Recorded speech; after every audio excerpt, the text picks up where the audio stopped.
નમસ્કાર દર્શક મિત્રો, સ્વાગત છે તમારું શિવબા ઓફિશિયલ ચેનલમાં। મિત્રો, આપણે હિન્દુ ધર્મમાં અને પુરાણોમાં સ્ત્રીઓને ઘરની લક્ષ્મી માનવામાં આવે છે, પણ શું તમે જાણો છો કે ઘરની સ્ત્રી સવારે કેટલા વાગે સ્નાન કરે છે તેના પર આખા ઘરનું ભાગ્ય, સુખ, સમૃદ્ધિ અને કમાણીનો આધાર રહેલો છે। જો તમારા ઘરમાં પણ કોઈ સ્ત્રી કે દીકરી મોડેથી સ્નાન કરતી હોય તો આ વિડીયો ખાસ પૂરો જોજો, કારણ કે આજે આપણે શાસ્ત્રોમાં લખેલી એક એવી સત્ય વાત જાણીશું જે કદાચ તમે ક્યારેય નહીં સાંભળી હોય। મિત્રો, શાસ્ત્રો અને પુરાણો અનુસાર સૂર્યોદય પહેલાં કે સૂર્યોદય સમયે કરવામાં આવતા સ્નાનને દેવ સ્નાન અથવા માનવ સ્નાન કહેવાય છે। જે ઘરમાં સ્ત્રીઓનું સવારે વહેલી ઉઠીને સૂર્યનારાયણની સાક્ષીએ સ્નાન કરી લે છે તે ઘરમાં માતા લક્ષ્મીનો કાયમી વાસ રહે છે। એવા ઘરમાં ક્યારેય ધન ધાન્યની અછત થતી નથી। પરંતુ જે ઘરમાં સ્ત્રીઓ સૂર્યોદયના ઘણા સમય પછી એટલે કે મોડેથી સ્નાન કરે છે તે શાસ્ત્રોમાં રાક્ષસી સ્નાન કહેવામાં આવે છે।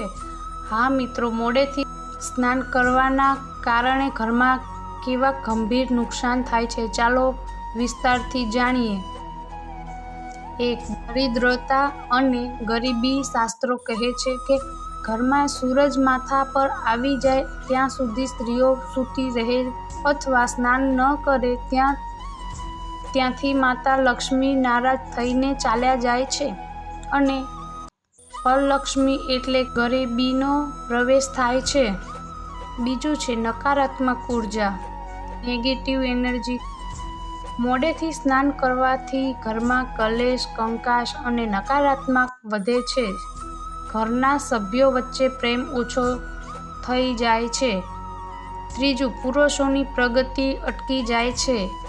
એવું માનવામાં આવે છે કે ઘરની લક્ષ્મી જો અશુદ્ધ અવસ્થામાં મોડે સુધી રસોડામાં જાય કે ઘરના કામ કરે તો ઘરના પુરુષોની કમાણી અને વેપાર ધંધામાં નુકસાન થવા લાગે છે, પ્રગતિ અટકી જાય છે।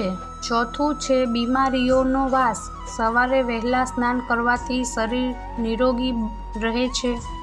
સવારે મોડેથી સ્નાન કરવાથી આળસ વધે છે અને ઘરમાં કોઈને કોઈ બીમારી કાયમ માટે ઘર કરી જાય છે। એટલા માટે જ મિત્રો, જો ઘરમાં સુખ, શાંતિ અને સમૃદ્ધિ જોઈતી હોય તો ઘરની નારીએ સવારે વહેલા સ્નાન કરવાની આદત પાડવી જોઈએ। દર્શક મિત્રો, તમને આ માહિતી કેવી લાગી તો તે કોમેન્ટમાં જય શ્રી કૃષ્ણ અથવા હર હર મહાદેવ લખીને ચોક્કસ જણાવજો।